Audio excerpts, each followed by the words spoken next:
Hi, everybody. Welcome back to English 221, and this is for our class for Wednesday, the 4th of February, where last class we finished up talking a bit about Shakespearean biography. I had a few things that I wanted to say about that. And then I wanted to talk a little bit about Renaissance society. I see all of this as introduction to prepare us for the readings. And the first set of Shakespearean readings we will be doing are a set of the sonnets, six of them actually, to talk a little bit about Renaissance language and some of the themes that Shakespeare would oftentimes visit in his works. And then we will begin our first play, which happens to be A Midsummer Night's Dream. But if you look at the notes below, you can see that in terms of the biography, just to kind of sum up, there have been all kinds of conspiracy theories about Shakespeare, mostly because there isn't a whole lot of factual information outside of just a few legal records, things like Shakespeare's will, birth certificate, death certificate, which would give us a sense perhaps of things like a birth date and a death date, which happen to be the same day, which is possible, unlikely, but still possible. And the fact that there's so little documentation and the fact that there is no record of Shakespeare ever having any kind of higher education, only middle school, though keep in mind at the time middle school would have focused on things like Latin and Greek, that ultimately uh, people have come up with conjectures that perhaps somebody else wrote these plays. And there have been all kinds of speculations. It could have been somebody from the royal court who couldn't necessarily take credit because ultimately it was not seen as a very savory kind of profession, playwriting and play acting. Certainly it would be beneath somebody of the royal court. Some speculation has even suggested Queen Elizabeth herself, who couldn't take credit because not only was she part of the royal family, but also a woman who would not be allowed to engage in play acting or playwriting, again, because it was seen to be a somewhat unsavory profession. Some theories have suggested that perhaps a committee wrote these plays, which I think is outlandish because, as a committee member, I can tell you we struggle oftentimes to find just a time to meet, let alone be able to write 30 plus plays and keep it secret. Some speculation is that Christopher Marlowe, a fellow playwright during the time period, wrote these plays. He has a similar style to Shakespeare. His story is quite interesting in that he didn't write full time. He worked as a spy for the Queen and wrote in his spare time. And he was killed in a tavern brawl, a stabbing, when he was quite young. And again, for those who like conspiracy theories, they've suggested that perhaps Christopher Marlowe went underground and needed to take another identity. He chose the name William Shakespeare and ultimately produced these plays that we attribute to what could be a pseudonym. And as many theories as you can come up with, I suppose you can ultimately reach some sort of a conclusion about who Shakespeare might be. But until we have more definitive information, ultimately, as far as I'm concerned, Shakespeare did exist. And it's a somewhat classist argument to say that just because he didn't have university education or because there are multiple spellings of his name in the verified documents that we have, that would negate the possibility of a Shakespeare. Especially when you think about the fact that there wasn't standardization for spelling or even for language at the time period. So words were oftentimes created sometimes by Shakespeare himself, and never used again, which gets to the question of Renaissance language that we'll be talking about in a little bit. And this means as well that we have only the plays themselves, but that too can lead to speculation because ultimately plays weren't copyrighted in the way that they are copyrighted today. And we don't have necessarily any definitive versions of the plays. There would be a lot of bootleg copies, if you will, individuals who would have been hired to transcribe what was happening on stage as they were watching as an audience member. you can imagine the kind of mistakes that would have occurred. Or perhaps a bit actor who might have been hired to reconstruct the play. Again, lots of mistakes could have occurred. And there would be lots of these bootleg versions that would be around. And they're known as quartos, which is a printing term, which means cuatro, or four. And if you take a large sheet of paper, thusly, fold it once, but then fold it again so that it looks a little bit like a paperback book. That would basically be a quarto. What is unusual about Shakespeare is that 7 years after his death, his contemporaries got together and put together, as to the best of their ability, the definitive version of Shakespeare's works. And of course, Shakespeare wasn't there to verify it. And that's known as the folio, which is another printing term where you take a large sheet of paper and you fold it just once, not twice, so it's a large book. And what Shakespearean editors do is that they gather all of the quarto versions that might exist for a Shakespearean text, plus the folio version, and compare and contrast and try to create the definitive version. And there are some plays that are known as problem plays because they're just that, problems. There are so many contradictions in the quartos and the folios that there isn't certainty about what Shakespeare would have written. The clean plays, as they're known, are the plays that we usually study in class because there's very little controversy associated with them. But that said, occasionally you will be reading a play and you will see the insertion of square brackets in the dialogue. Square brackets is a term that, or it is a process that's used when we are adding our own language into a quotation. So this would be the editor adding their own language into a quote of Shakespeare's or into the text of Shakespeare's. This would be the editor's best guess as to what the word would be because there is some question based on all of the quartos and the folio that exists. So based on plot and based on rhyme and based on meter, those decisions would be made. And occasionally when you're reading a Shakespearean text, you will have a footnote that is followed by a question mark, which means this is the editor's best guess as to what that word meant during that time period, because language was under construction during that time. They didn't have the kind of standardized dictionaries that we do today, and words were oftentimes created, sometimes never to be used again. And certainly, words used during the Renaissance would have oftentimes different meanings than what they might have today. The best resource that you can use if you are really interested in language and etymology is the Oxford English Dictionary, which is a review of the history of language.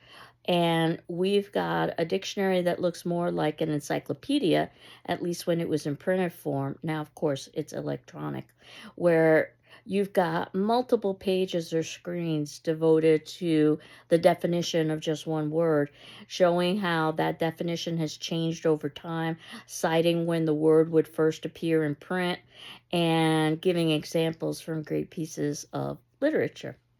So, take a very simple word such as die, D-I-E, the ending of life, or perhaps singular for dice, and it could also be a tool, as in tap and die. During Shakespeare's time, it meant orgasm. So, it completely changes the meaning of a seemingly innocent statement when a character says, I die upon your lap, when you can see that die has multiple meanings, or at least it did have multiple meanings during Shakespeare's time. It's one of the reasons why footnotes can be so useful when you're reading a Shakespearean text, because it can give you information about the language. And what editors do when they create footnotes is they try to anticipate what the average reader would need to have defined or explained. And some editors are better at guessing than other editors, so some footnotes are better than others. But of course, we've got access to electronic resources, so even if something was not defined in a footnote, if you so wanted to, you could go look up that particular word and its usage during that time period. And that said, I understand that that leads to slowing down your reading of a Shakespearean text. And ultimately, texts were not meant to be read, they were meant to be performed. At least Shakespearean plays were, which is why we'll see a performance, and I think it'll make it much easier to understand what's happening in the text. But watching a performance is no substitute for reading. You'll see that there's so much complexity in the language that you miss so much in watching a performance. You have to read it, and vice versa. Reading it is no substitute for the performance. So we will be doing both over the course of the semester. And when we talk about performance, we have to talk about Shakespearean theaters. And obviously, the theaters of Shakespeare's time served multiple functions. They were basically the television of the day. So it wasn't just about intellectual stimulation, it was also about entertainment. Now, I know that you might not necessarily think of Shakespeare in terms of entertainment, but again, remember that Shakespeare was not writing for our 2026 audience. He was writing for a 1600 audience, and all members of society would attend the theater, rich and poor, and young and old, and every class imaginable. Basically, those plays had to appeal to the widest demographic possible. So, what you've got are multiple layers in Shakespeare's plays with lots of hidden meanings and double entendres and lots of different ways to interpret it. It almost reminds me of some programming that's geared towards children, but let's say Disney, it oftentimes has some rather adult themes and jokes that may not be obvious on the surface for the adults who are watching with children so that the adults are also entertained. So assume that the Shakespearean plays would be addressing lots of elements that would appeal to a broad range of individuals, and some groups might not necessarily catch what other groups would catch. And that said, the theaters from the English tradition begins with medieval theater, wherein they would dramatize plays from the Bible. And there would be basically traveling companies that would travel in wagons and would go from town to town, which is not a terribly efficient way for a business to be run. So eventually, stationary theaters were built, and then audiences would go to the stationary theater. During Shakespeare's time, as I had said, theater was seen as kind of unsavory, so theaters couldn't even be built in London proper. They would be built in what was considered to be the bad side of town, so to speak. And theaters weren't allowed to advertise. So what they would do was fly a flag outside of the theater, almost like a store might fly a flag to indicate that it's open. And the color of the flag would indicate the kind of production that would be playing. So a white flag, for instance, would represent a comedy. So if you saw a white flag out, that meant that a comedy was being performed at that particular time. These were open air theaters that could seat approximately 3,000 or so. And they were made basically with thatched roofs, and they're circular and oftentimes known as the wooden no because they're made with wooden joinery and plaster walls and would be considered somewhat seedy places. So don't think of an opera house, think of something like a sports stadium, perhaps. It was a place where pickpockets frequented, prostitutes frequented, and it was used when they weren't showing performances for things like bear baiting.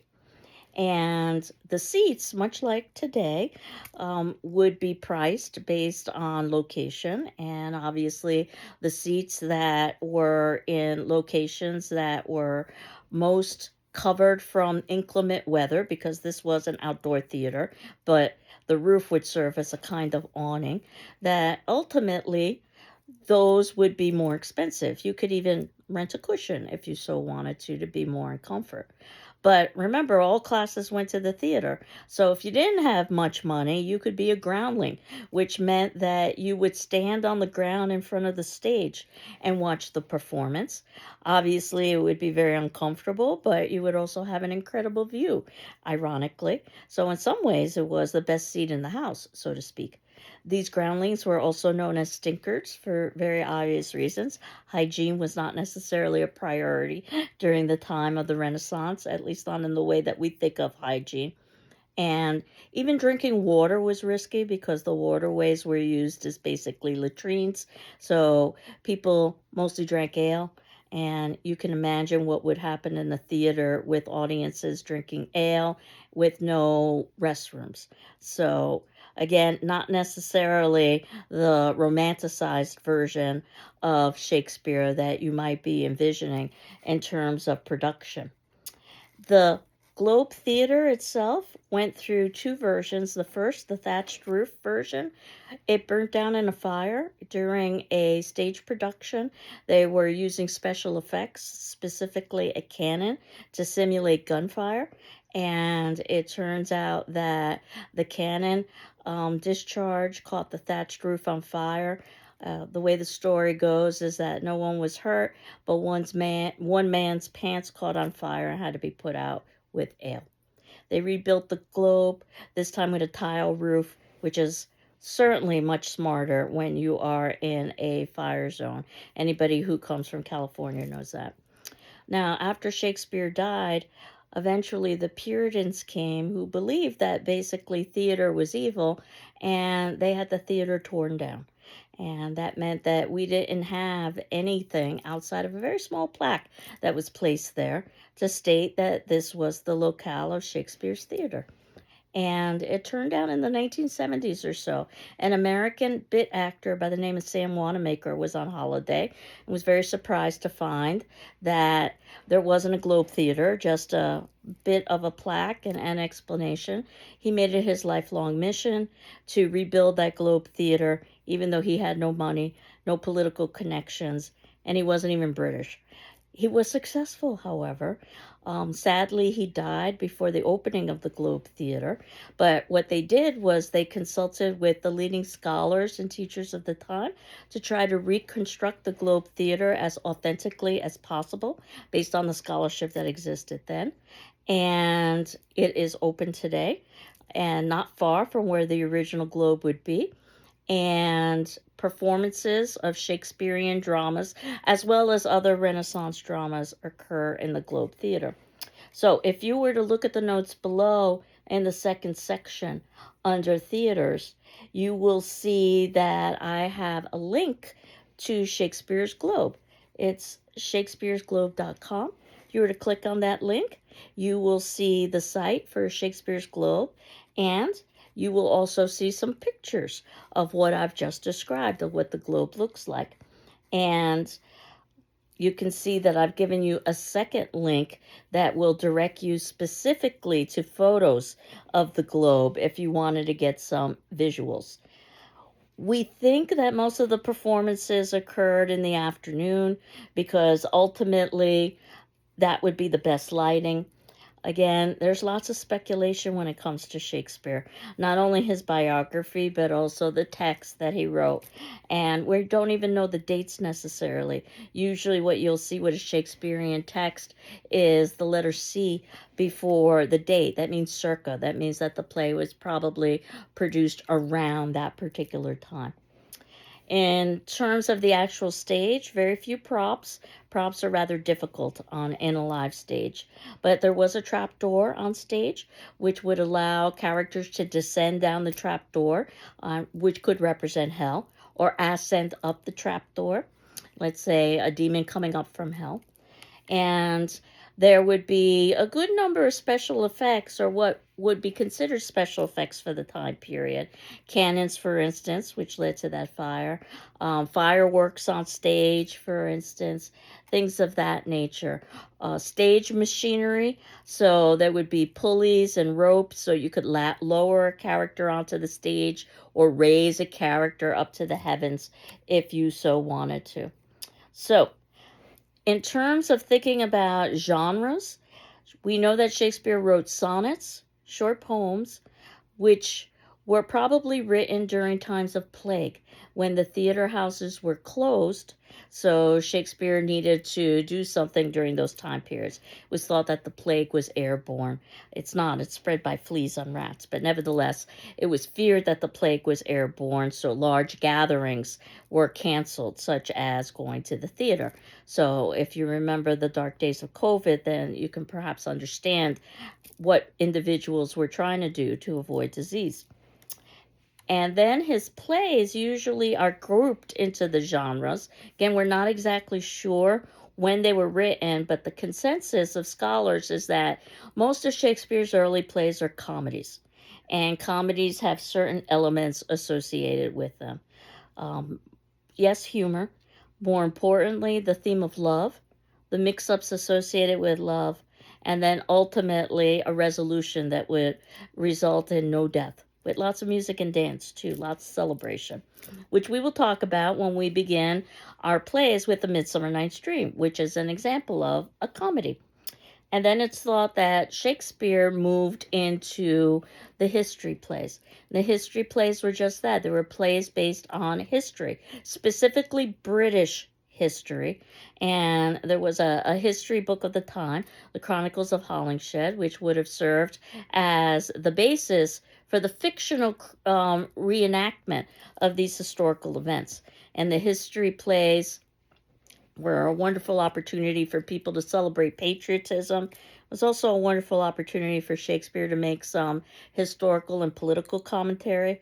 The Renaissance was pretty open in terms of talking about things like sex and violence, but not politics. Talking about politics could get you into deep trouble.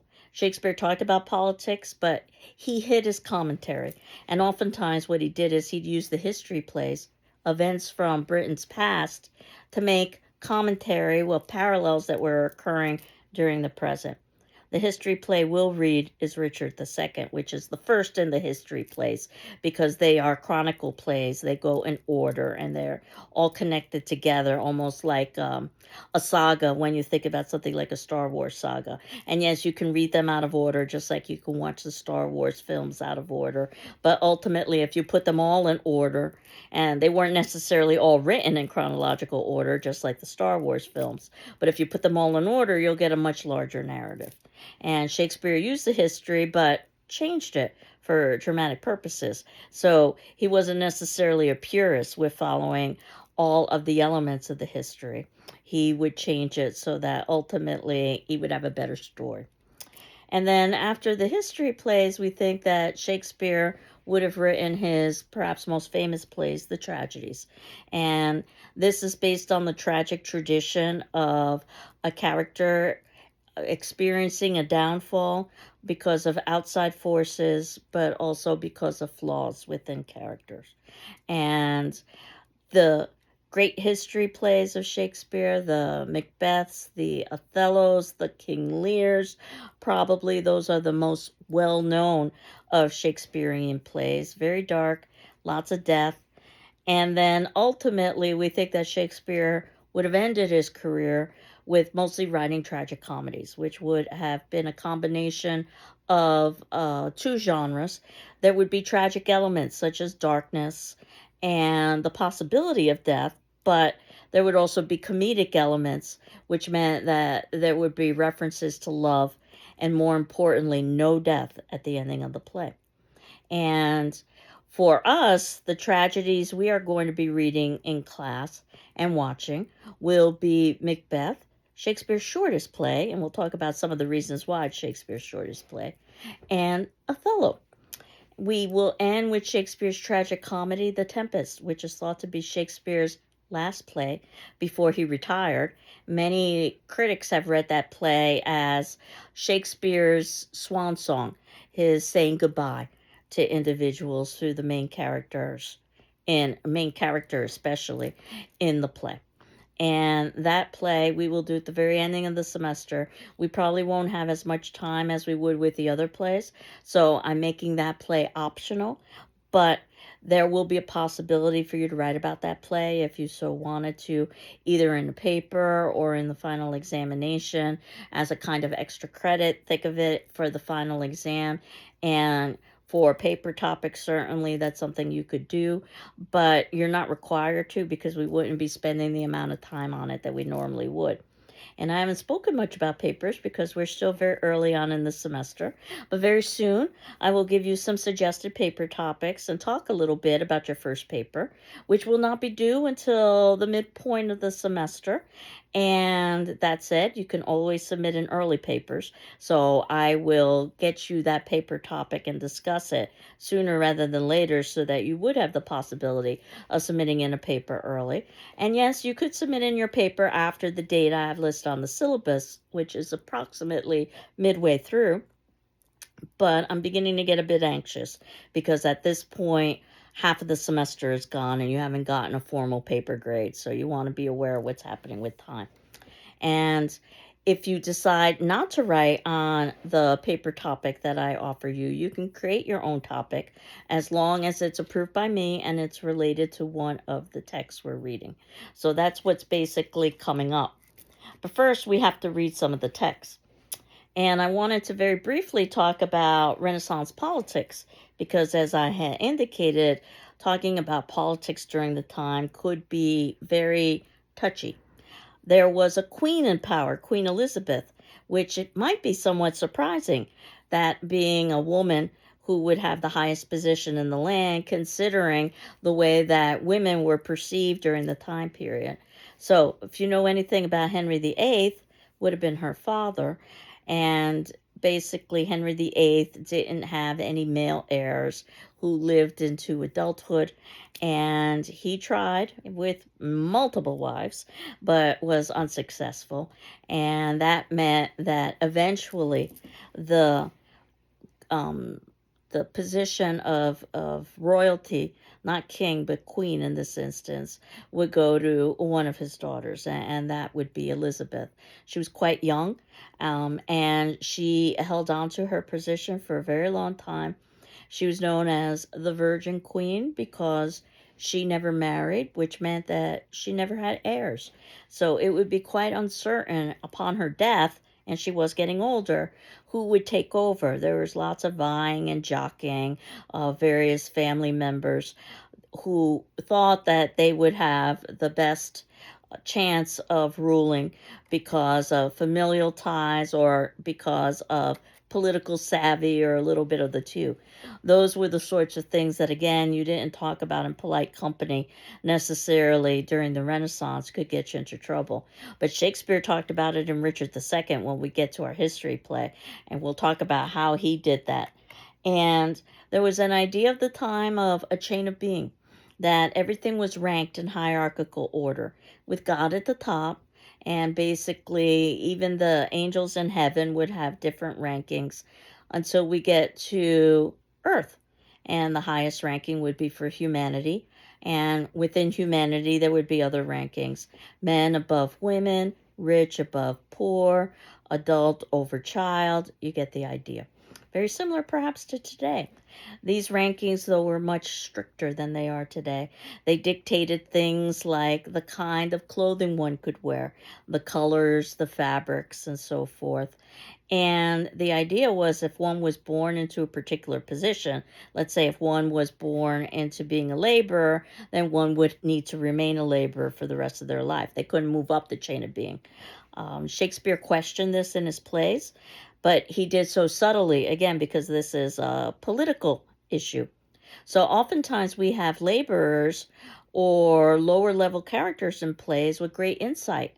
Sometimes they would be known for speaking poetry, and usually poetry was reserved for the higher level classes.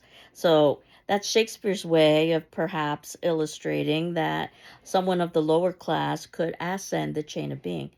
And the opposite could occur as well. At the top of the chain of being would be the king or the queen. They were seen as basically the mouthpiece of God, the God anointed.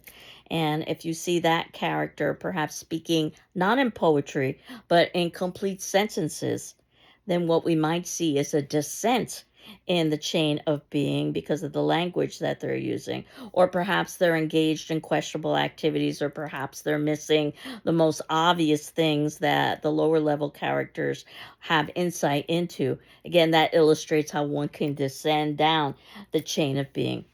There was a master of revels for these plays, a censor, and again, he was looking very carefully for the possible political commentary in the plays, so it needed to be cleverly embedded when Shakespeare did that. And he did do that because he oftentimes questioned that established order. And I know that the Renaissance language is probably one of your biggest concerns when it comes to this semester. And we talked about that there's a lack of standardization and that some meanings have changed over time. In fact, pronunciations have changed over time too. So if you look at the fifth section, the notes below, you'll see that I have a 10-minute video for you to watch about original pronunciation, where we've got two Shakespeare scholars talking a little bit about how pronunciation was different during Shakespeare's time. That would influence things like the rhyme of a particular play, because Shakespeare oftentimes utilized poetry. So we would have rhyme where the endings of words would sound the same, or alliteration where the beginnings of words would sound the same, or meter, a beat, let's say, a number of syllables in a line. We'll talk about all of this when we get to the sonnets.